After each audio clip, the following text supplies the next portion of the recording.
Good afternoon very good afternoon to all. Avinash, Preeti, Rahul, Shyam, Tamanna, Gaurav, Nidhi, Pawan, Ram, Sudhir, Divya, Alok, Deepika, Pawan, Aradhana, Priya, Suchita, Himanshu, Ankit, Avinash, Pratibha, Rahul, Gautam, Pawan, Shyam, Gauri, Shivam, Golu, Dharmendra. क्या हाल चाल है आप लोगों के? बढ़िया, फर्स्ट क्लास एकदम झकास। हाँ जी, good afternoon very good afternoon to all.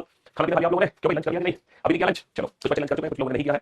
कर लिया तो अच्छी बात है, नहीं किया तो जरूर कर ले, है ना? क्योंकि डाइट रेगुलर लेते हैं, क्योंकि अगर हम हेल्दी होंगे, अगर हमारा माइंड हेल्दी होगा तो हम पढ़ेंगे भी अच्छे। लेकिन इतना भी मत खा लेना कि सो जाओ, ठीक है? हाँ जी, थोड़ा थोड़ा हल्का तो जरूर रहना पड़ेगा। लाइट फूड जितना लोगे उतना ही फायदा होगा आपके लिए। तो भाई हम लोगों ने कल जो टॉपिक शुरू किया था that was cube and cuboid, घन और घनाभ। तो हम लोग पढ़ रहे थे डाइस चैप्टर, है ना? डाइस चैप्टर हम कंप्लीट कर चुके हैं पासा। उसके बाद जो अगला चैप्टर है वो है क्यूब एंड क्यूबॉइड, यानी कि घन और घनाभ। अच्छा, क्यूब एंड क्यूबॉइड में जो मैंने आपको कल बताया कि क्वेश्चन किस तरीके से एग्जाम में देखने को मिलते हैं। क्वेश्चन मिलते हैं कटिंग ऑफ स्मॉलर क्यूब्स, है ना? स्मॉलर क्यूब से रिलेटेड क्वेश्चन आते हैं। जब भी हम किसी बड़े घन को छोटे छोटे घनों में काटते हैं तो कितने टाइप्स के स्मॉलर क्यूब बनते हैं? 4 टाइप्स के स्मॉलर क्यूब बनते हैं। Corner cube, middle cube, centre cube, inner centre cube. 4 प्रकार के छोटे छोटे घन बनते हैं। शीर्ष घन, मध्य घन, केंद्रीय घन और अंतः केंद्रीय घन। ठीक है? 3 सतरंगी घन, 2 सतरंगी घन, 1 सतरंगी घन और रंगहीन घन। ये 4 प्रकार के छोटे छोटे घन हमें मिलते हैं। इन चारों प्रकार के घनों की संख्या कैसे कैलकुलेट करनी है मैंने आप लोगों को डायरेक्ट फॉर्मूला निकालने सिखा दिया कि कैसे हम 3 सरफेस पेटेड का फॉर्मूला बनाते हैं, है ना? डायरेक्ट फॉर्मूला निकालने का मैंने आपको सिखा दिया। 2 सरफेस पेटेड का फॉर्मूला कैसे बनेगा, 1 सरफेस पेटेड का कलरलेस का टोटल। जिस बच्चे ने इस चैप्टर का कल का लेक्चर अटेंड नहीं किया, मैं रिक्वेस्ट करता हूं आप लोगों से आज की क्लास मत देखो। आज की क्लास सिर्फ उन्हीं बच्चों के लिए है जो इस चैप्टर का कल वाला लेक्चर अटेंड कर चुके हैं। क्योंकि अगर आपने कल का लेक्चर अटेंड नहीं किया होगा तो आज आपको कुछ भी समझ नहीं आने वाला, है ना? तो हम कल की क्लास को कंटिन्यू करने जा रहे हैं। कल हम सारे फॉर्मूले बनाने वगैरह सब कुछ सीख चुके थे, ठीक है? आज हम सीख रहे हैं कि किस तरीके से उन फॉर्मूलों की मदद से हम इस चैप्टर के क्वेश्चंस को सॉल्व करेंगे। 3 क्वेश्चन हम बना चुके हैं ऑलरेडी। चलिए साहब, तो क्वेश्चन नंबर 4 पे आइए। 3 क्वेश्चन हम ऑलरेडी सॉल्व कर चुके हैं। बनाइए इस क्वेश्चन को जल्दी से। हाँ जी। बेटा अभी तो तुमने क्लास में मतलब अभी तो एक ही लेक्चर हुआ है इस चैप्टर का और तुम क्वेश्चन बनाने लगे। अभी तो तुमने सीखा ही क्या? कुछ नहीं सीखा। अभी तो तुमने बस बेसिक कांसेप्ट पढ़ा है इस चैप्टर में, समझ रहे हो? अभी तो तुमने सिर्फ बेसिक कांसेप्ट पढ़ा है इस चैप्टर में।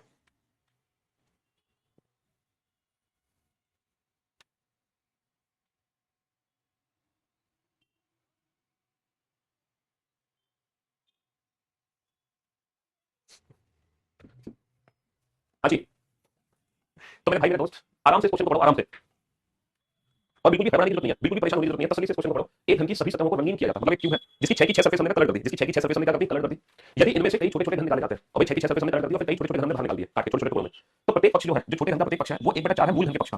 तो क्वेश्चन में दिया हुआ है जो छोटे घन की भुजा है, बेसिकली ये क्या है, each side 1/4 the size of the original cube side. समझ लो, स्मॉल क्यूब की जो साइड है ना, स्मॉल क्यूब की जो साइड है, स्मॉल क्यूब की जो साइड है वो 1/4 है। किसकी 1/4 है? ओरिजिनल क्यूब, ओरिजिनल यानी कि बिग क्यूब, है ना? जो बड़ा घन है उसकी जो भुजा है उसकी 1/4 है बेटा। स्मॉल क्यूब की जो साइड है वो बिग क्यूब की साइड की 1/4 है ना? छोटे घन की जो भुजा है वो बड़े घन की भुजा की 1/4 है बेटा। n की वैल्यू कैसे निकालोगे? n की वैल्यू होती है बड़े घन की भुजा डिवाइडेड बाय छोटे घन की भुजा, है ना? तो बेटा बड़े घन की भुजा डिवाइडेड बाय छोटे घन की भुजा, इसकी वैल्यू कितनी आ गई? 4 निकल आ गई। क्यों? मान लो बड़े घन की भुजा l है तो छोटे घन की भुजा है l/4, क्योंकि बड़े घन की भुजा का 1/4 है तो आंसर कितना आ गया? तो n की जो वैल्यू निकल आ गई वो 4 निकल आ गई। अब हम किसी भी क्वेश्चन का आंसर देने के लिए तैयार हैं। हमसे क्या पूछा है ना? केवल एक तरफ रंगे हुए घनों की संख्या बताइए। How many cubes are there which have only one side painted, only one side painted. केवल एक तरफ रंगे हुए घनों की संख्या का डायरेक्ट फॉर्मूला क्या था बेटा? वन सरफेस जो पेंटेड होते हैं वो सरफेस से निकलता है। टोटल 6 सरफेस होती है, 6 तो 6 × n - 2 का होल स्क्वायर। ये था हमारा डायरेक्ट फॉर्मूला एक सरफेस घनों की कुल संख्या का। 6 n की वैल्यू हमारी कितनी निकल आ गई? 4 4 - 2 2 का स्क्वायर 4 4 6 24। तो ओनली वन सरफेस पेंटेड की वैल्यू कितनी आ गई? ओनली वन सरफेस पेंटेड की वैल्यू आ गई 24। ओनली वन सरफेस पेंटेड की वैल्यू कितनी आ गई? 24 यानी कि 24। बहुत अच्छे, बहुत अच्छे। चलिए साहब, अब इस क्वेश्चन को सॉल्व करो। इस इन्फॉर्मेशन से रिलेटेड ये दो क्वेश्चन आप लोगों से पूछ रहे हैं, दोनों क्वेश्चन का आंसर दो जल्दी से। ये जो दो क्वेश्चन आप लोगों से पूछ रहे हैं क्वेश्चन नंबर 5 और 6, क्वेश्चन नंबर 5 बेटा दो पार्ट है, दोनों का आंसर दो जल्दी से।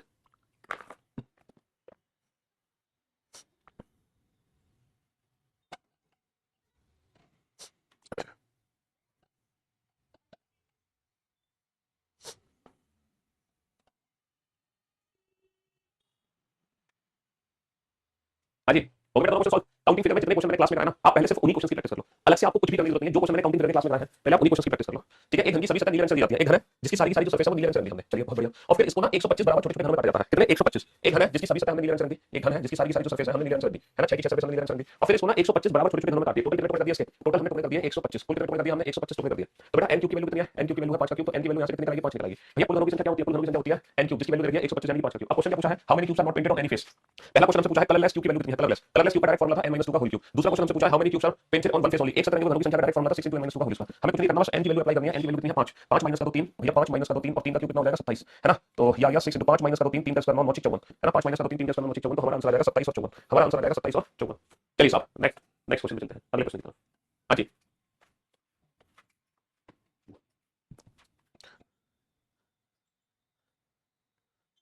बनाइए इस क्वेश्चन को जल्दी से।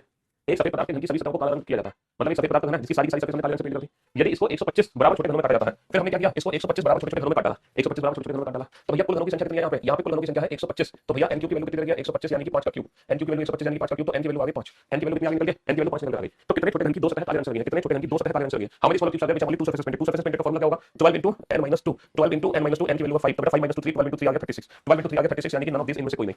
भैया दो सतह डायरेक्ट फॉर्मूला अप्लाई करना है। अभी तक आपको एक्स्ट्रा दिमाग नहीं लगाना। देखो अभी तक हमने कितने क्वेश्चन किए डायरेक्ट फॉर्मूला बेस पे। पहला क्वेश्चन डायरेक्ट फॉर्मूला बेस, दूसरा क्वेश्चन डायरेक्ट फॉर्मूला बेस, तीसरा चौथा 5वां थीटा, ये सारे के सारे क्वेश्चन डायरेक्ट फॉर्मूला बेस्ड है। अभी हमें कुछ भी दिमाग में लगाना, बस n की वैल्यू पता लगानी है और जैसे n की वैल्यू हमें पता लगा दी और फिर हम डायरेक्ट फॉर्मूला लगा के अपने प्रश्न के उत्तर दे सकते हैं। अभी तक हमें एक्स्ट्रा दिमाग लगाना ही नहीं है, ठीक है। ये तो वो वाली मैथ्स के बचपन में हम सीखते थे ना कि आपको फॉर्मूला बता दिया जाता था पहले और कहा जाता था कि चलो इस फॉर्मूले से 10 क्वेश्चन सॉल्व कर दो, तो आराम से 10 क्वेश्चन क्योंकि फॉर्मूला आपको पता होता था, है ना। हाँ जी, आपने फॉर्मूला पता है तो आप 10 क्वेश्चन आराम से सॉल्व कर लेते थे। जैसे बचपन में हमने सिंपल इंटरेस्ट पढ़ी थी, सिंपल इंटरेस्ट क्या होती है, पीआरटी बाय 100, सिंपल इंटरेस्ट क्या होती है, पीआरटी बाय 100, ये होती है ना सिंपल इंटरेस्ट। तो हमें कभी तो पी पता होता था, कभी आर पता होता था, कभी टी पता होता था, मतलब जब हम क्वेश्चन बना रहे होते थे तो इनमें से कोई एक चीज हमारी मिसिंग होती थी वो पूछते थे, कभी हमसे पी पूछते थे बाकी सब वैल्यू होती थी, कभी हमसे आर पूछते थे बाकी सब वैल्यू होती थी, कभी हमसे टी पूछते थे बाकी सब वैल्यू होती थी, कभी हमसे ऐसा ही पूछते थे बाकी सब वैल्यू होती थी। तो कुल मिला के अभी तो मैंने आप लोगों को डायरेक्ट फॉर्मूला बता दिया और आपको कुछ नहीं करना, बस उन फॉर्मूले में n की वैल्यू अप्लाई करनी है। मतलब जो कहते हैं थोड़ा सा दिमाग लगाना क्वेश्चन में, अभी है नहीं, अभी उस लेवल के क्वेश्चन नहीं है, वो भी क्वेश्चन आएंगे जहां आपको दिमाग लगाना पड़ेगा, लेकिन अभी आपको दिमाग लगाने की जरूरत है। एक घंटे सभी क्लियर किया था, फिर इसको 27 बराबर छोटे-छोटे काटा जाता है, कुल घनों की संख्या कितनी है 27, 27 यानी कि n क्यूब की वैल्यू बेटा 27 रहती है। तो यहां से n की वैल्यू तो आगे 3 निकल आगे, तो कितने घन ऐसे जिनकी वैल्यू 1 तरंग हुई है, 1 तरंग घनों का फॉर्मूला हो गया 6 into n - 2 का whole square. How many cubes are painted on any face, how many cubes are not painted on any face, यानी कि कलरलेस क्यूब की वैल्यू पूछिए n - 2 का होल क्यूब। कुछ नहीं करना, n की वैल्यू बेटा 3 - का 2 1 1 पर 1 1 गुणा 6 6, ठीक है। 3 - का 2 1 1 का क्यूब आ गया 1, 3 - का 2 1 1 का क्यूब आ गया 1, तो एक तरंग घनों की संख्या 6 हो गई और रंगहीन घनों की संख्या 1 हो गई, रंगहीन घनों की संख्या 1 हो गई। चलिए साहब बनाइए इस क्वेश्चन को जल्दी से।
हाँ जी, तो मेरे दोस्त भाई एक घन की सभी सतहों को लाल रंग से रंगा जाता है और इसको कुल मिलाकर 64 समान भागों में काटा जाता है। तो भैया कुल घनों की संख्या कितनी बना रहे हैं हम कुल घनों की संख्या बना रहे हैं 64, तो n क्यूब की वैल्यू कितनी आ रही है 64, तो यहाँ से n की वैल्यू कितनी आ रही है 4। कितने घन की किसी भी सतह पे कोई रंग नहीं है तो कलरलेस क्यूब की वैल्यू होती है वो n - 2 का होल क्यूब होती है, मैंने कल बताया था, है ना। How many cubes are there which have only one face, एक सतह घनों की संख्या जो कि एक सतह घनों सरफेस सरफेस होती है 6, फॉर्मूला बनता है 6 * n - 2 का होल स्क्वायर। फॉर्मूला क्यूब बना कैसे बना ये मैं ऑलरेडी डिस्कस कर चुका हूं। 4 - का 2 2 का क्यूब 8 होगा, 4 - का 2 2 का स्क्वायर 4 4 24 होगा, 4 4 24, तो 8 और 24, 8 और 24, है ना। हाँ जी 8 और 24 आरपीएफ में सब पढ़ना बेटा तुम्हें, सारे टॉपिक पढ़ने, कोई भी टॉपिक छोड़ना नहीं है। चलिए इनको दो क्वेश्चन का आंसर दो, n की वैल्यू 4 है तो इन दो क्वेश्चन का आंसर दीजिए, क्वेश्चन नंबर 3 क्वेश्चन नंबर 4। हाँ जी आज आप हैंडसम लग रहे हैं। अच्छा आज हैंडसम लग रहा है, लेते अपनी आत्मा एक साल के लिए उधार दे दो, है अपनी आत्मा, तो मेरी आत्मा मांगने वाला यू आर अमेजिंग सर। चलिए बनाइए बेटा दोनों क्वेश्चन के आंसर जल्दी से फटाफट से। कितने घन की विपरीत दिशा में दो सतह लाल है, अच्छा बताओ ऐसे कितने घन होंगे जिनकी विपरीत दिशा में दो सतह लाल है, दो सतह लाल है। अच्छा एक बात बताओ, जब भी हम किसी बड़े घन को छोटे घन में काटते हैं तो कितने टाइप के स्मॉलर क्यूब्स बनते हैं, 4 टाइप के स्मॉलर क्यूब बनते हैं, 3 surface painted, 2 surface painted, 1 surface painted, colourless. अच्छा ये जो 3 सरफेस का छोटा घन जब मैं बाहर निकालूंगा तो इसकी जो 3 सरफेस पेंट होंगी ना वो तीनों ही सरफेस बेटा एक दूसरे के एडजेसेंट है और जो बाकी की 3 सरफेस वो कलरलेस होंगी। ये दोनों सरफेस एक दूसरे के एडजेसेंट है, पड़ोसी है। क्या कोई भी ऐसा स्मॉलर क्यूब बाहर निकल सकता है जिसकी दो अपोजिट सरफेस पेंट हो, बेटा दो विपरीत सतह पेंट नहीं हो सकती। इस वाले घन की कोई भी दो विपरीत सतह नहीं लगी हुई है, 3 सतह नहीं होंगी लेकिन वो तीनों एक दूसरे के पड़ोसी हैं, दो सतह नहीं होंगी लेकिन वो दोनों एक दूसरे के इमीडिएट नेबर हैं। जबकि क्वेश्चन हमसे क्या पूछा जा रहा है, क्वेश्चन हमसे पूछा जा रहा है वो स्मॉलर क्यूब बताओ जिसकी दो सरफेस पेंट है लेकिन दोनों ही अपोजिट सरफेस होनी चाहिए। तो कोई भी ऐसा स्मॉलर क्यूब नहीं होता है जिसकी दो अपोजिट सरफेस पेंट हो जाए। स्मॉलर क्यूब की 3 सरफेस पेंट होती है वो तीनों एक दूसरे के एडजेसेंट होते हैं, दो सरफेस पेंट होती है वो दोनों एक दूसरे के एडजेसेंट होती है, अपोजिट सरफेस पेंट नहीं होती। How many cubes are 3 face colour, बेटा 3 सतह घनों की संख्या कितनी होती है, 3 सतह घनों की संख्या होती है 8, क्योंकि ये कॉर्नर क्यूब्स हो गए, है ना, क्योंकि ये कॉर्नर क्यूब्स हो गए। डाइस में कौन से टॉपिक से मैक्सिमम क्वेश्चन आते हैं भाई साहब, क्या क्वेश्चन पूछा जाएगा डाइस में, कौन से टॉपिक से मैक्सिमम, मतलब डाइस में भी एक टॉपिक है, कौन सा टॉपिक है इसके अंदर। अरे तुम कहना क्या चाहते हो, क्या कहना चाहते हो, क्या पूछना चाहते हो। चलिए इन दोनों क्वेश्चन का आंसर दो, अगर आप लैंग्वेज समझ सकते हैं तो आप इन दोनों क्वेश्चन का एकदम परफेक्ट आंसर देंगे, है ना। जल्दी से बताओ फटाफट से। और जिस बच्चे का आंसर 40 है ना वो मेरे बिना कहीं मुर्गा बन जाना, जैसे तुम्हारा आंसर 40 है तो अपने आप मुर्गा बन जाना, मेरे को कहने की जरूरत ना पड़े तुम्हें, अपने आप मुर्गा बन जाना।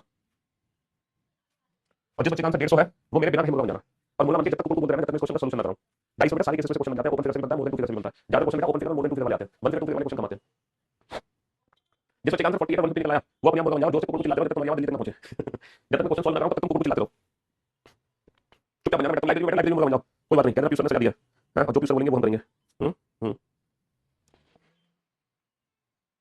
कुछ नहीं करना है, सिर्फ आपको क्वेश्चन को ढंग से समझना है, ढंग से।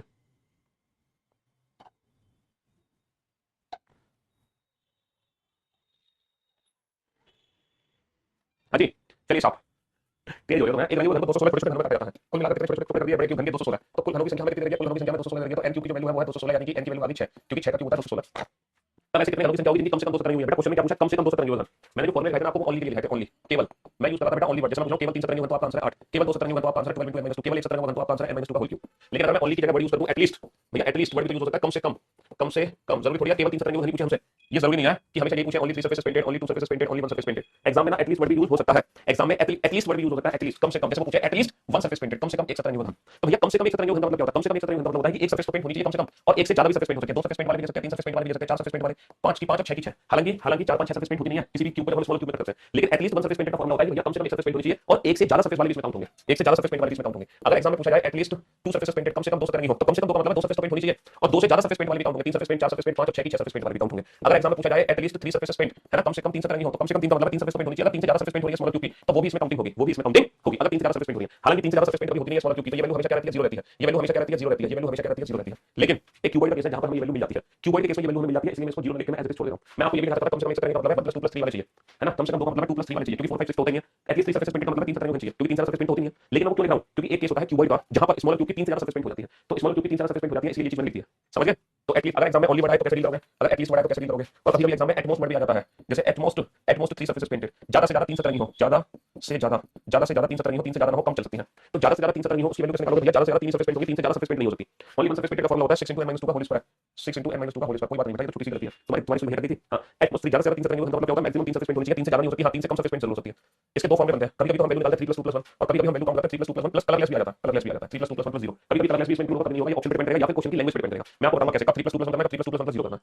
ये एटमोस्ट के अंदर करना है, एटमोस्ट के अंदर। अगर हमसे पूछे एटमोस्ट 2 सरफेस पेंटेड ज्यादा से ज्यादा 2 सतरंगी हो, तो ज्यादा से ज्यादा 2 का मतलब क्या, 2 से ज्यादा नहीं हो सकती, हां 2 से कम सरफेस पेंट हो सकती है, 2 से कम हो सकती है, 2 से कम, ठीक है। तो अगर हमसे पूछे एटमोस्ट 1 सरफेस पेंटेड ज्यादा से ज्यादा 1 सतरंगी हो, ज्यादा से ज्यादा 1 सतरंगी हो, तो 1 में तो 1 ही आएगा या फिर 1 + 0, समझ लो। तो अगर एग्जाम में ओनली वर्ड आता है तो ये, एटलीस्ट आता है तो ये, एटमोस्ट आता है तो ये। जैसे मैं एक क्वेश्चन लिखता हूं, अगर मैं क्वेश्चन लिखूंगा तो सारे क्वेश्चन, कल छुट्टी है, किस बात की छुट्टी है, कल क्या है भाई, कल किस बात की छुट्टी होगी, थर्सडे, कल वीकेंड के बाद थोड़ी आज। चलिए अब आपको बोर्ड पे ध्यान से देखना, ध्यान से समझने की कोशिश करना, ठीक है। अच्छा, मैं इन तीनों ही लैंग्वेज को एक ही क्वेश्चन में निपटाने की कोशिश करूंगा, ठीक है, एक ही क्वेश्चन में निपटाने की कोशिश करूंगा। एक रंगे हुए घन को, एक रंगे हुए घन को कुल बराबर बराबर आकार के, कुल बराबर आकार के 125 छोटे छोटे घनों में काटा जाता है, छोटे छोटे घनों में काटा जाता है, काटा जाता है। तब तब वीडियो अपने आप शुरू से जाएगा, तब कुल ऐसे कितने घन बनेंगे, तब कुल ऐसे कितने छोटे छोटे घन बनेंगे, तब कुल ऐसे कितने छोटे छोटे घन बनेंगे। पहला क्वेश्चन, जिनकी जिनकी जिनकी केवल 2 सतह रंगी हुई हो, जिनकी केवल 2 सतह रंगी हुई हो, पहला क्वेश्चन। दूसरा क्वेश्चन, जिनकी कम से कम 2 सतह, जिनकी कम से कम 2 सतह रंगी हुई हो, तब कुल ऐसे कितने छोटे छोटे घन बनेंगे, जिनकी ज्यादा से ज्यादा 2 सतह रंगी हुई हो, तब कुल ऐसे, तब कुल ऐसे कितने छोटे छोटे रंगे हुए घन बनेंगे, जिनकी जिनकी ज्यादा से ज्यादा 2 सतह रंगी हुई हो। ये 4 क्वेश्चन है बेटा, इंग्लिश में लिखना चाह रहे हो इंग्लिश में लिख लो, लिख लो बेटा, मैं इंग्लिश में इसको कन्वर्ट करता हूं। A colored cube is cut into 125 smaller cubes. A colored cube is cut into 125 smaller cubes. Then how many smaller cubes are there? Then how many smaller cubes are there? A colored cube is cut into 125 smaller cubes. Then how many smaller cubes are there? First question is which have only two surfaces painted? Which have only two surfaces painted? Second question is which have at least two surfaces painted? Second question is which have at least two surfaces painted? And third question is which have at most two surfaces painted? Which have at most two surfaces painted? तीन question लिखिए, फिर से repeat करता हूं। A colored cube is cut into 125 smaller cubes. Then how many smaller cubes are there? Which have only two surfaces painted? Which have at least two surfaces painted? Which have at most two surfaces painted? चौथा question देखो, then how many colored smaller cubes are there? Then how many colored smaller cubes are there? Then how many colored smaller cubes are there? Which have at most two surfaces painted? Which have at most two surfaces painted? लो चार question मैंने convert कर दिया English में।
अच्छी तो मेरे दोस्त मेरे भाई एक रंग को कुल मिलाकर 125 छोटे छोटे घरों में काटा जाता है। तो कुल घरों की संख्या कितनी दे रही है? कुल घरों की संख्या दे रही है हमें 125। तो यहाँ से n की वैल्यू 5 निकल कर आ गई, 5 निकल कर आ गई बेटा। ओनली टू सरफेस पेंटेड का डायरेक्ट फॉर्मूला है 12 into n minus 2, 12 into n minus 2। तो बेटा n की वैल्यू कितनी रख देंगे? 5 5 माइनस 3 12 36 36 आंसर आ गया। और कम से कम 2 सतरंगी होने का मतलब है 2 सतरंगी होनी चाहिए प्लस प्लस 3 सतरंगी होनी चाहिए। कम से कम 2 सरफेस पेंट हो, यानी कि 2 सरफेस तो पेंट हो, 2 से ज्यादा सरफेस पेंट वाली भी चाहिए, 2 से ज्यादा सरफेस पेंट वाली भी चाहिए। इसका मतलब है 2 सतरंगी होने की संख्या कितनी है? 36 36 तो चाहिए प्लस है ना 3 सतरंगी होने की संख्या भी चाहिए, 3 सतरंगी होने की संख्या कितनी होती है 8 और 3 से ज्यादा सरफेस पेंट होती नहीं है। तो इस क्वेश्चन का आंसर कितना आ जाएगा? इस क्वेश्चन का आंसर आ जाएगा 44। अच्छा जिनकी ज्यादा से ज्यादा 2 सरफेस पेंट हो, ज्यादा से ज्यादा 2 का मतलब है 2 से ज्यादा नहीं हो सकती लेकिन 2 से कम हो सकती है, 2 से ज्यादा नहीं हो सकती लेकिन 2 या 2 से कम हो सकती है, ज्यादा से ज्यादा 2 सरफेस पेंट हो, ज्यादा नहीं कम हो सकती है 2 + 1 + 0। अच्छा इसको मैं ऐसे भी लिख सकता हूं टोटल में से 3 सरफेस पेंट माइनस कर दो भाई, टोटल क्या होता है 3 + 2 + 1 + 0। टोटल में से 3 सतरंगी होने की संख्या घटा दो, 125 में से 8 को घटा दो, 125 में से 8 घटा दो 117, 125 में से 8 घटा दो 117 भाई। ज्यादा से ज्यादा 2 सतरंगी हो इसका मतलब 2 + 1 + 0, 2 से ज्यादा नहीं हो सकती 2 से कम हो सकती है। अच्छा ये क्वेश्चन क्या है? कब ऐसे कितने छोटे छोटे रंगे हुए घन बनेंगे, रंगे हुए जिनकी ज्यादा से ज्यादा 2 सतरंगी हुई है बेटा। अभी ज्यादा से ज्यादा 2 का मतलब 2 से ज्यादा सरफेस पेंट नहीं हो सकती लेकिन 2 से कम हो सकती है। लेकिन इस सिचुएशन में हम कलरलेस को ऐड नहीं करेंगे। पूछो क्यों? क्योंकि उन्होंने कहा ऐसे कितने छोटे छोटे रंगे हुए घन बनेंगे। How many coloured smaller cubes आ गए? हमें जो स्मॉलर क्यूब चाहिए ना वो कलर्ड चाहिए, कलरलेस इसमें ऐड नहीं होगा। तो अब सिर्फ 2 + 1 होगा यानी कि 12 into n - 2 + 6 into n - 2 का होल स्क्वायर। तो बेटा 12 into 5 - 2 + 6 into 5 - 2 का होल स्क्वायर 12 36 5 - 3 + 9 54। तो हमारे प्रश्न का उत्तर कितना आ गया? 90। तो अब इस क्वेश्चन का जो आंसर होगा वो 90 होगा, 90। अब इस क्वेश्चन का आंसर होगा 90, इसका आंसर 117, इसका आंसर 44, इसका आंसर 36। तो मैं उम्मीद करता हूं आप लोग ओनली एटलीस्ट और एटमोस्ट इन तीनों वर्ड में अंतर समझ गए होंगे, इन तीनों ही वर्ड में डिफरेंस जो है वो समझ गए होंगे बहुत अच्छे से, इन तीनों में अंतर क्या है ना। चलिए अब आप इन दोनों क्वेश्चन को सॉल्व करो, क्वेश्चन नंबर 9 और 10 को। तो जो आपके डाउट है ना वो क्वेश्चन नंबर 9 और 10 में दूर हो जाएंगे, क्वेश्चन नंबर 9 और 10 में दूर हो जाएंगे।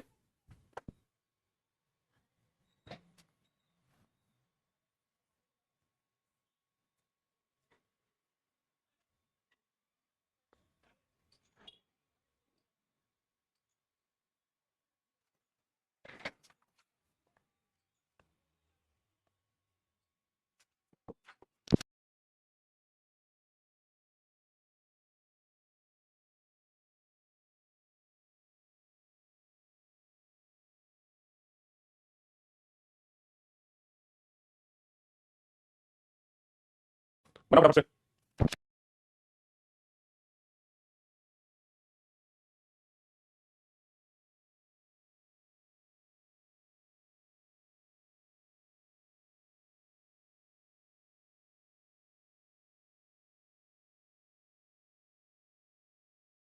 हां जी। तो मेरे भाई मेरे दोस्त एक लगे वो हमको कुल मिलाकर 216 छोटे छोटे घरों में काट गया, एंटी वैल्यू 6 आ गई। तब ऐसे घरों की संख्या बताओ जिनकी कम से कम 2 सतरंगी हुई है। How many smaller cubes are there which have at least 2 surface painted? तो भैया एटलीस्ट 2 सरफेस पेंटेड का मतलब क्या? कम से कम 2 सरफेस पेंट हो, इसका मतलब 2 सरफेस तो पेंट हो और 2 से ज्यादा भी 2 सरफेस पेंट वाली भी चाहिए, 3 सरफेस वाली भी चाहिए, 4 सरफेस पेंट वाली भी चाहिए, 5 वाली भी चाहिए, 6 सरफेस पेंट वाली भी चाहिए। एटलीस्ट 2 का मतलब 2 सतरंगी घरों की कुल संख्या होती है 12 into n - 2, 3 सतरंगी घरों की संख्या होती है 8 और कोई भी ऐसा स्मॉलर क्यूब नहीं है जिसकी 4 सरफेस पेंट हो, 5 सरफेस पेंट हो या 6 सरफेस पेंट हो। n की वैल्यू 6 6 माइनस कर दो 4 12 48 48 और 8 कितना आ गया 48 और 8 आ गया 56। तो इसीलिए 48 आंसर नहीं होगा 56 आंसर होगा। 48 आंसर तब होता है जब आपसे पूछा जाता है ओनली 2 सरफेस पेंटेड, लेकिन एटलीस्ट 2 में 48 + 8 हो जाएगा यानी कि 56 है ना। ओ भाई साहब पहले तो बड़े प्यार से क्वेश्चन पूछा तुमने, फाइनल ईयर में सीटीओ का फॉर्म फिल करता हूं, फ्री करके रखना बेटा। परमानेंट ब्लॉक होना चाहते हो एप्लीकेशन से, ना कि सिर्फ रीजनिंग के पैसे तो नहीं निकाला जाएगा। तुमने जितने भी बैचेस ले रहे हो ना एप्लीकेशन में जितने भी उन सारे बैचेस को निकाल दिया जाएगा, सारे सारे बैचेस से, मैथ से भी इंग्लिश से भी जीएस से भी है ना। अब ये मत कहना कि ये कमेंट मेरे दोस्त ने टाइप कर दिया मेरे से, मेरे हाथ से फोन छीन के, ये मत बोलना है ना। और ज्यादा से ज्यादा बात मैं उठा दिया जाएगा पुलिस द्वारा। तो भाई साहब थोड़ा कंट्रोल करें अपने ऊपर। कहते हैं कि जीवन में जो चीज़ हमें बड़ी आसानी से मिल जाती है उसकी कदर हमें नहीं होती है। तो करियर एप्लीकेशन उसकी टीचर्स बड़े प्यार से आपको मिले हैं, तो अभी आपको इनकी कदर नहीं है, लेकिन जरूर होगी है जब तुम धक्के खाओगे ना मार्केट में हर तरफ से, तब खाओगे। चलो इसको तो उड़ाते हैं करियर एप्लीकेशन से, चिंता मत करो। हाँ जी तो एटलीस्ट 2 सक्सेस पेंटेड का मतलब क्या हो गया भाई? एटलीस्ट 2 का मतलब 2 + 3 हो गया। दूसरा दूसरा एक colour cube split into 343 smaller cubes, how many smaller cubes are there which have at least 1 surface painted? भैया दूसरा क्वेश्चन है एटलीस्ट 1 सरफेस पेंटेड, कम से कम एक सतरंगी घन की संख्या चाहिए, कम से कम एक सतरंगी घन की संख्या चाहिए, कम से कम एक सतरंगी घन की संख्या है ना। अब आप भाई मेरे दोस्त मेरे भाई कम से कम एक सतरंगी घन की संख्या का मतलब क्या है कि एक सरफेस तो पेंट हो और एक से ज्यादा सरफेस भी पेंट हो सकती है, एक से ज्यादा सरफेस भी पेंट हो सकती है, 2 भी 3 भी 4 भी 5 भी और 6 भी। कम से कम एक का मतलब है एक सरफेस तो पेंट हो और एक से ज्यादा सरफेस पेंट भी हो सकती है, 2 भी 3 भी 4 भी 5 भी और 6 भी। समझ लो। तो एटलीस्ट 1 सरफेस पेंटेड का मतलब 1 + 2 + 3 + 4 + 5 + 6 सब कुछ ऐड करना। अच्छा ये बताओ मेरे को, ये बताओ 1 सरफेस पेंटेड का डायरेक्ट फार्मूला क्या था? 1 सरफेस पेंटेड का डायरेक्ट फार्मूला था 6 × n - 2 का होल स्क्वायर। 2 सरफेस पेंटेड का direct formula 12 × n - 2, 3 surface painted की वैल्यू होती है 8 और बेटा किसी भी स्मॉलर क्यूब की 4 सरफेस 5 सरफेस या 6 सरफेस पेंट हो नहीं सकती है ना, हो नहीं सकती। तो अब आप ये सारी की सारी वैल्यूज को ऐड करो, अब आप ये सारी की सारी वैल्यूज को ऐड करो। बेटा n की वैल्यू कितनी है? कुल मिलाकर 345 छोटे छोटे घन है, n क्यूब की वैल्यू 343 है, तो यहां से n की वैल्यू कितनी निकली? 7 निकली 7। तो बेटा 7 माइनस कर दो 5 5 25 25 का 150, 7 माइनस कर दो 5 12 5 60 प्लस का 8, ठीक है। ये वैल्यू आ गई तुम्हारी 6 और 5 11 1 और 1 2 218। तो कम से कम एक सतरंगी घनों की संख्या आ गई 218, कम से कम 2 सतरंगी घनों की संख्या आ गई 56। तो अब आप समझ गए होंगे बेटा ओनली और एटलीस्ट में फर्क क्या है ना। 117 कैसे आएगा बेटा? इसको जब जोड़ोगे, इनको जब जोड़ोगे तो हमें क्वेश्चन ये रहा, इसको जब जोड़ोगे तो 117 नहीं आएगा, 2 surface painted + 1 surface painted plus करा तीनों को जोड़ दो 117 आ जाएगा। मैंने तो डायरेक्ट शॉर्टकट मेथड से कर दिया, टोटल में से 3 सरफेस पेंटेड हटा दिए, टोटल क्यूब्स कितने होते हैं 125 और 3 सरफेस पेंटेड होते हैं 8, 125 में से 8 हटा दो, तो मैंने तो डायरेक्ट आंसर कर दिया। लेकिन आप अगर इंडिविजुअल ऐड करोगे ना वैल्यूज तो भी आपका आंसर 117 ही आएगा, इंडिविजुअल ऐड करोगे तो 117 ही आपका आंसर आएगा। चलिए सर इन दोनों क्वेश्चन के आंसर दो, क्वेश्चन नंबर 11 क्वेश्चन नंबर 12।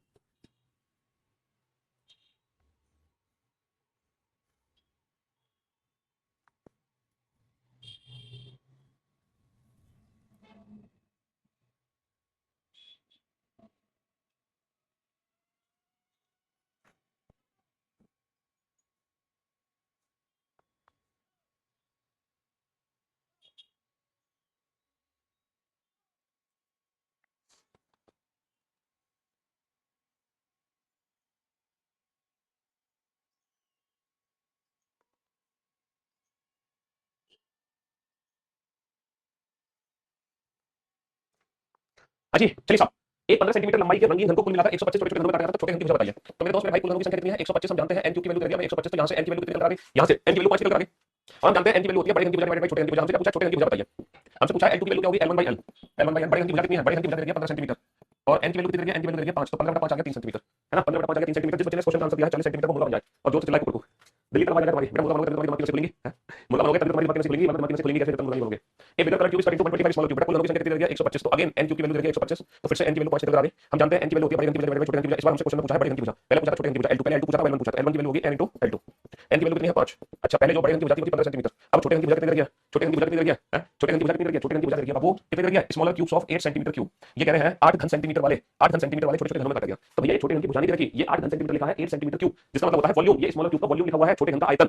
और जिस क्यूब का वॉल्यूम बेटा 8 है, जिस घन का आयतन 8 है, उसकी जो भुजा होगी ना वो 2 सेंटीमीटर होगी। बेसिकली इसका वॉल्यूम दे रहा है 8, इसका वॉल्यूम दे रहा है, तो इसकी जो डायमेंशन, इसकी जो साइड है वो 2 होगी। 2 कितनी होगी? 2 सेंटीमीटर होगी भुजा, ना कि 8 सेंटीमीटर। बहुत सारे बच्चों ने भैया 8 सेंटीमीटर कर दी, जबकि भुजा 8 सेंटीमीटर नहीं है, भुजा है सिर्फ 2 सेंटीमीटर। ये तो आयतन है बेटा, वॉल्यूम। तो बेटा 5 दूनी 10, तो इसीलिए बड़े घन की भुजा आ गई 10, छोटे घन की भुजा आ गई 3।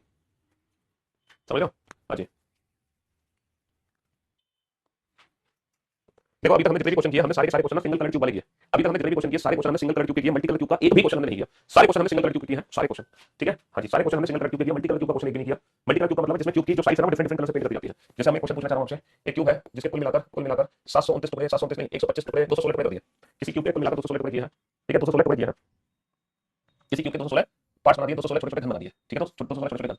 अब आप ये बताओ, अगर एक कट की जो वैल्यू है वो 10 रुपये है, तो कारपेंटर को टोटल कितने रुपए मिलेंगे? कारपेंटर को टोटल कितने रुपए मिलेंगे? टोटल कितने रुपए मिलेंगे बताओ? टोटल में कितनी मिलेगी उसको? अगर उसको एक कट के 10 रुपए मिले हैं तो उसको टोटल कितने पैसे मिलेंगे? किसी क्यूब को 216 छोटे छोटे टुकड़ों में काटा गया है, ठीक है। कम से कम 2 भुजा वाला समझने में क्या दिक्कत है? कम से कम 2 भुजा का मतलब है कि कम से कम 2 सरफेस तो पेंट हो और 2 से ज्यादा भी हो सकती है। तो कम से कम 2 हो और 2 से ज्यादा भी हो सकती है, यानी कि 2 + 3 दोनों ऐड करो। कम से कम 2 में 2 + 3, कम से कम एक में क्या होगा? 1 + 2 + 3। भाई 2 सरफेस तो पेंट हो, 2 से ज्यादा कितनी भी हो सकती है, तो कम से कम 2 में 2 + 3 दोनों आ जाएगा।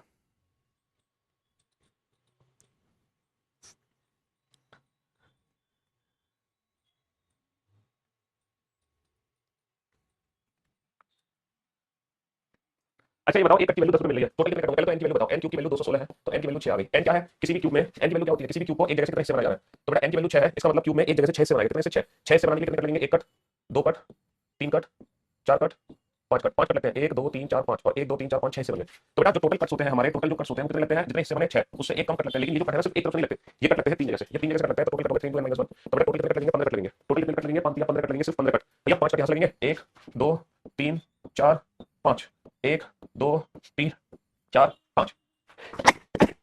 हाँ जी, तो बेटा 5 कट यहां से लेंगे, 5 कट यहां से टोटल टोटल कितने कट लगे? 15 कट लगे। एक कट की वैल्यू कितनी है 10 में? तो 15 कट की वैल्यू कितनी होगी? पता नहीं, तो 960 आंसर कैसे दे रहे भाई? 960 आंसर तुम्हारा किस बेसिस पे आ रहा था?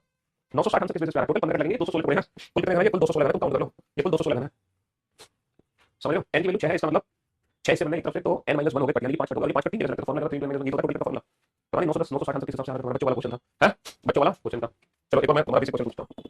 एक घन को 9 बार, एक घन को 9 बार काटा जाता है, तब तब कम से कम कितने टुकड़े होंगे? तब कम से कम कितने टुकड़े होंगे? और ज्यादा से ज्यादा कितने टुकड़े होंगे? और ज्यादा से ज्यादा भाई हम क्लास अटेंड करोगे तो इन सारे क्वेश्चंस का, पहली और दूसरी क्लास में जितने भी क्वेश्चन मैंने कराए इन सारे क्वेश्चंस का रिवीजन करके आना। ज्यादा से ज्यादा कितने टुकड़े बनेंगे होंगे? A cube is cut into cutting 9 cut in a cube is cut 9 times. A cube is cut 9 times. Then what would be minimum and maximum number of pieces? A cube is cut 9 times. A cube is cut 9 times. A cube is cut 9 times. Then what would be minimum and maximum number of pieces? तो बेटा कम से कम ज्यादा से ज्यादा कितने टुकड़े हो सकते हैं? तब कम से कम ज्यादा से ज्यादा कितने टुकड़े हो सकते हैं? तब कम से कम ज्यादा से ज्यादा कितने टुकड़े हो सकते हैं? देखो मेरे दोस्त, मेरे भाई, मेरे जिगर के टुकड़ों, अगर किसी भी क्यूब को कम से कम टुकड़े बनाने हैं, अगर चाहते हो कि कम से कम टुकड़े बने, तो उस क्यूब को हम बेटा सिर्फ एक जगह से काटेंगे। अगर हम चाहते हैं कि क्यूब के कम से कम टुकड़े हो तो हम सिर्फ एक ही जगह से काटेंगे। तो 9 कट है ना, वो एक जगह से लगा दो। पहला कट, दूसरा कट, तीसरा कट, चौथा कट, पांचवा कट, छठा कट, सातवां कट, आठवां कट और 9वां। तो 9 के 9 कट बेटा एक ही जगह से लगा दो। अगर हमें किसी भी क्यूब के कम से कम पीस चाहिए तो सारी सारी जो कट है ना एक ही जगह से लगा दो। तो बेटा अगर 9 कट लगाओगे, अगर 9 कट लगाओगे तो कितने पीस बनेंगे? कम से कम 10। अगर 9 कट लगाओगे तो कम से कम कितने पीस बनेंगे? 10। भैया कट लगे 9 तो 10 से बन गए। अरे 1 2 3 4 5 6 7 8 9 10 10 से बन गए। जैसे आप तुम एक ब्रेड लेके आए घर से, एक ब्रेड लेके आए घर से, उसको 9 बार ऐसे काटो, एक बड़े पनीर के पीस को, एक बड़े पनीर के पीस को तुम 9 बार काटो, 1 2 3 4 5 6 7 8 9, तो कितने पनीर के पीस बनेंगे? 10 बनेंगे ना। तो कम से कम पीस बनाने के लिए एक ही जगह से उसको कट मार देते हैं। लेकिन अगर हम मैक्सिमम पीस बनाना चाहते हैं, अगर हम मैक्सिमम पीस बनाना चाहते हैं तो बेटा उसको हम 3 जगह से काटेंगे और 3 जगह से बराबर बराबर कट लगाएंगे। टोटल 9 कट है, टोटल 9 कट है, तो 3 कट लगाऊंगा मैं यहां से 1 2 3, 3 कट लगाऊंगा यहां से और 3 कट यहां से 1 2 3 और 3 कट लगाऊंगा यहां से 1 2 3 तो 9 कट 4 मैंने 3 3 3 कट में डिवाइड कर दिया, 3 जगह से लगा दिया, तो ये मैक्सिमम टुगेदर बन गया। मैक्सिमम बेटा यहाँ पर n की वैल्यू कितनी है, यहाँ पर n की वैल्यू एक जगह से अगर मैं 3 कट लगा रहा हूँ, अगर मैं एक जगह से 3 कट लगा रहा हूँ तो n की वैल्यू कितनी आ जाएगी 4, क्योंकि 4 से बनेंगे 1 2 3 4, और अगर n की वैल्यू 4 आ गई तो टोटल क्यूब की वैल्यू कितनी आ जाएगी n क्यूब 4 का क्यूब यानी कि 64। तो ज्यादा से ज्यादा तुम कितने बना सकते हो, 64 बना सकते हो। तो 9 कट लगा के तुम कम से कम 10 बना सकते हो, और 9 कट के साथ ज्यादा से ज्यादा तुम इस पीस को 64 पीस में कन्वर्ट कर सकते हो, समझे। तो ज्यादा से ज्यादा ऐसे बनते हैं और कम से कम ऐसे बनते हैं, पीस में डिवाइड करना है। तो आज तक जितने भी क्वेश्चन मैंने कराए हैं, जो सारे क्वेश्चन का रिवीजन कर लेना, और कल का लेक्चर अटेंड करेगा, जो आज की क्लास और कल जो क्लास हुई थी उन दोनों क्लासेस का रिवीजन, ट्यूसडे वेडनेसडे की क्लास का रिवीजन करोगे तभी आप थर्सडे की क्लास में आना, यानी कि थर्सडे यानी कि कल की क्लास में आना, बताना, ठीक है। चलिए, love you all, good bye, thank you so much, शुक्रिया, टाटा बाय बाय, मिलते हैं आपसे कल, ठीक है। Love you all, good bye, thank you so much.